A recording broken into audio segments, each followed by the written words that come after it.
Hey everyone, and welcome back to the channel. If you're gearing up for the H-1B visa lottery for fiscal year 2025, you've come to the right place.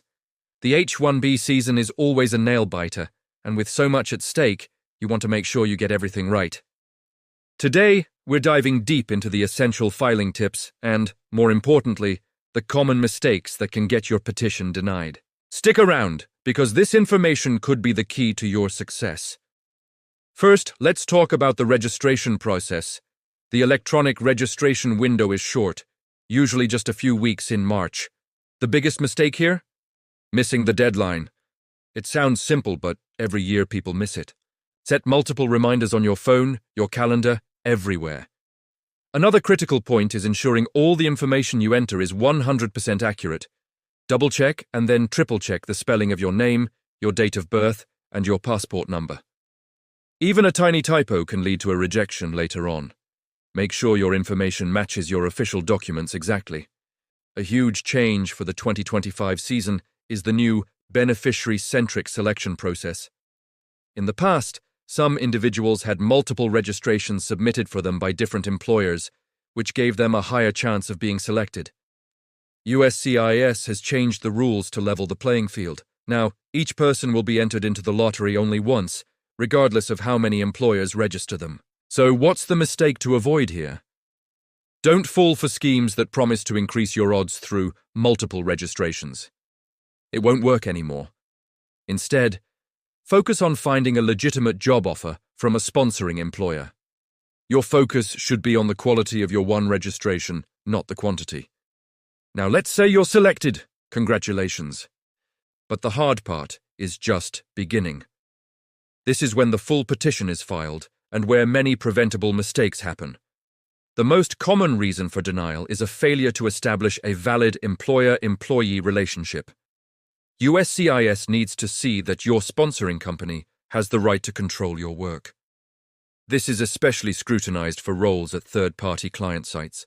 Your employer must provide detailed documentation, like a clear itinerary of services, contracts, and work orders that prove they are directing your tasks, not the end client.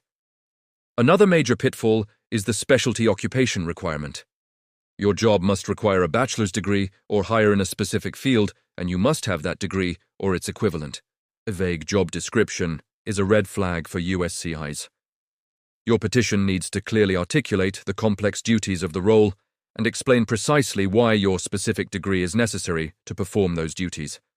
For example, instead of just saying software developer, the petition should detail tasks like designing and developing complex enterprise-level software solutions using Java and Python, and connect that directly to a computer science degree.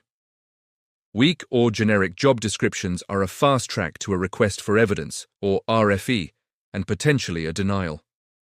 Let's also talk about wage requirements. The employer must agree to pay you the prevailing wage, or the actual wage paid to similarly employed workers, whichever is higher. Filing for a position with a wage that's too low is an instant denial. USCIS will check the wage level you've been assigned for your role in your specific geographic area. Make sure your employer has done their homework and is offering a compliant salary. Finally, a simple but devastating mistake is inconsistent information. The details in your petition must match the information from your initial registration. Any discrepancies in your name, job title, or other key data points will raise serious questions. Maintain meticulous records from the very beginning. Keep copies of everything you submit, from the registration to the final petition. So to recap, don't miss the registration deadline. Ensure all your personal data is perfect. Understand the new beneficiary-centric system, clearly define the employer-employee relationship, prove the specialty occupation, nature of the job, meet the wage requirements, and maintain consistency across all your documents. The H-1B process is complex, and navigating it can be stressful. If you feel overwhelmed, consider working with an experienced immigration attorney. Their expertise can be invaluable. Thanks so much for watching. I hope these tips help you feel more prepared for the H-1B season. If you found this video helpful, please give it a thumbs up and subscribe for more immigration updates. Drop any questions you have in the comments below, and I'll do my best to answer them. Good luck to everyone applying this year.